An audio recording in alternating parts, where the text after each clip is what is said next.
Hello everyone, अस्सलाम वालेकुम। तो सबसे पहले ये बता देती हूँ कि ये मेरा वीडियो रमज़ान मुबारक शुरू होने के पहले का है, जो एडिट करके डालने के लिए मुझे वक्त नहीं मिला क्योंकि मैं हॉस्पिटल्स के चक्कर काटने में लग गई थी। तो इसीलिए मैंने ये वीडियोस को अभी एडिट करके अपलोड किया हुआ है। तो दीदी के घर को आए हुए आज दूसरा दिन था और हम सुबह सुबह जल्दी से उठकर तैयार हो गए और बेंगलुरु के लिए निकल पड़े। और यहाँ पर इतनी ठंड और इतनी सर्दी लग रही थी, तो हम सब ने मास्क लगा लिया और जर्किन स्वेटर वगैरह पहन लिया और निकल पड़े। थोड़ा वॉकिंग करते हुए हम बस स्टैंड को जा रहे थे। यहाँ पर इतनी देखिए दिख रही है तो गाड़ियाँ भी कुछ कम आ जा रही थी, तो बसें भी थोड़ा खाली मिलेंगी इस टाइम पर। तो हमने सुबह सुबह निकल गए और यहाँ पर आकर देखा तो इतना मतलब कि इतना रश था यहाँ पर। ये देखिए कितने सारे लोग, और बेंगलुरु की जो भी बस आती थी उसमें भर भर के रश लग गया था। तो हम थोड़ी देर वेट करने लगे। वेट करते हुए यहाँ पर बैठ गए, थोड़ा रश कम हो तो निकलेंगे करके, लेकिन रश तो कम होने का नाम ही नहीं ले रहा था। और ऐसे तैसे करके हम बेंगलुरु को आ गए और हमें ज़ोरों की भूख लग रही थी। तो हम पहले होटल चले गए, हम सब लोग जाकर वहाँ पर नाश्ता किया। मैंने पूरियाँ मंगाई हुई थी और हमने फट से नाश्ता खा लिया और चाय मंगवाई और चाय भी पी ली और थोड़ी देर वहीं पर बैठे थोड़ा रेस्ट किया, क्योंकि सबिहा को थोड़ा सुबह में खाली पेट आने से थोड़ा चक्कर आ रही थी। तो इसीलिए हम थोड़ी देर वहीं पे बैठ गए और हॉस्पिटल की तरफ निकल पड़े। और चलते चलते हमने रास्ते में देखा कि यहाँ पर इतनी प्यारी खूबसूरत मस्जिद हमें नज़र आई।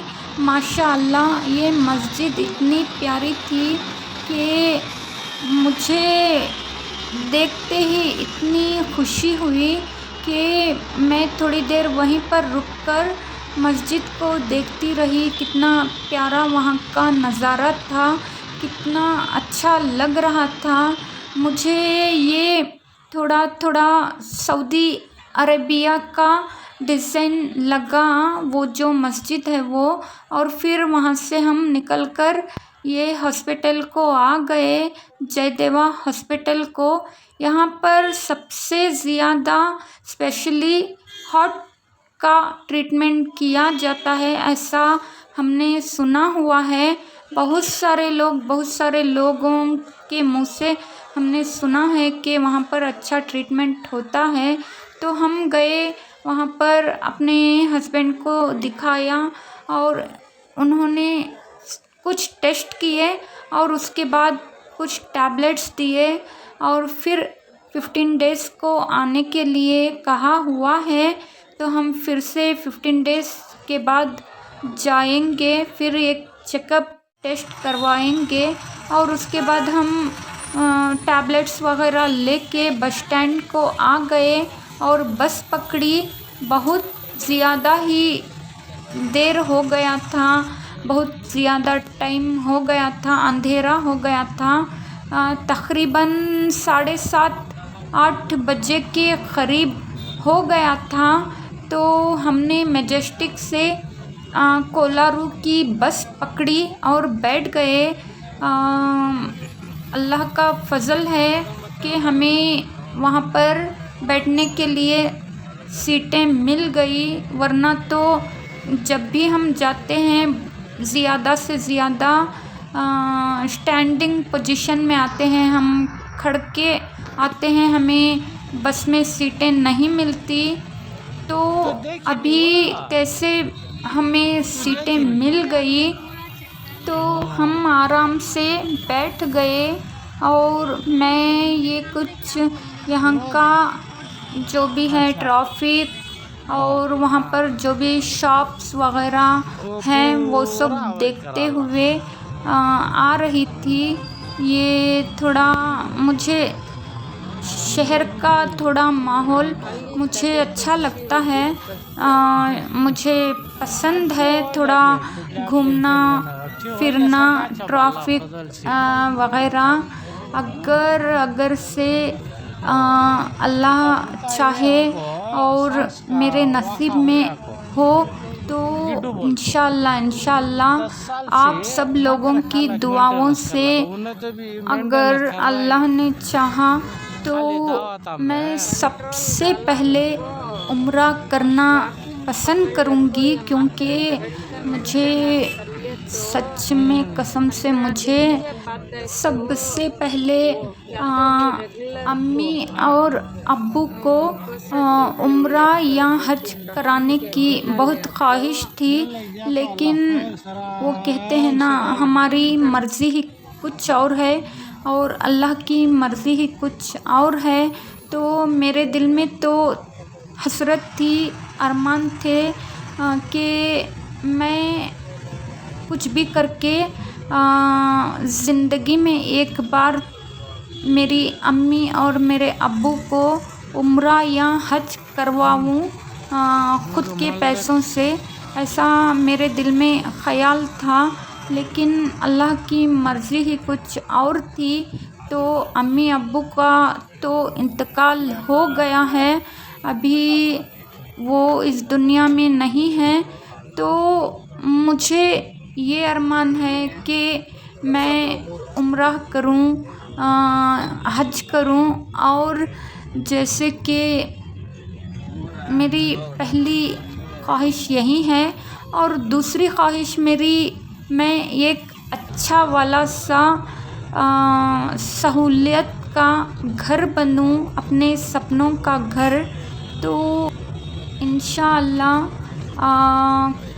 कोशिश करूँगी और अल्लाह चाहे तो ये भी हो जाएगा। और आपकी दुआओं से भी बहुत कुछ हो सकता है, आप भी दुआएं करें मेरे ये हस्बैंड की तबीयत के लिए, मेरे हस्बैंड की सेहत के लिए। और हमें उम्रा या हज करने के लिए सब कुछ आप दुआ करें। इंशाअल्लाह मैं भी आप सभी लोगों के लिए दुआ करूँगी और मेरे सब्सक्राइबर्स जो भी हैं उनके लिए तो मैं कभी भी मैं दुआ ही करती रहती हूँ। इंशाअल्लाह अल्लाह आप सभी लोगों को अच्छे से सेहत की तंदुरुस्ती दें। और यहाँ पर मैं दीदी के घर को आ गई और यहाँ पर ये देखिए मेरे हस्बैंड के जो कुछ भी हैं ये रिपोर्ट्स हैं, इन्होंने आज ये सब टेस्ट किए हुए हैं। और डॉक्टर्स ने बताया था कि थोड़ा जल्दी आना चाहिए था, अभी कुछ नहीं हो सकता, अभी टैबलेट्स देंगे और 15 डेज़ के बाद आए तो फिर से यहीं टेस्ट करके देखेंगे, उसके बाद हम क्या करना है ये आपको बताएंगे, ऐसे करके डॉक्टर्स ने बोला हुआ है। तो और यहाँ पर 15 डेज़ के कुछ टैबलेट्स दिए हुए हैं, बहुत कॉस्टली टैबलेट्स हैं, 5,500 के टैबलेट्स पड़ गए। ऐसे तो पैसों की कोई बात नहीं है, लाख रुपए खर्च हो जाएं तो भी कोई बात नहीं अपने हस्बैंड के लिए, लेकिन मजबूरी भी बहुत ख़राब होती है। जो भी मेरे वीडियोस को देख रहे हैं मेरे चैनल को सब्सक्राइब और वीडियोस को लाइक ज़रूर से कर लें।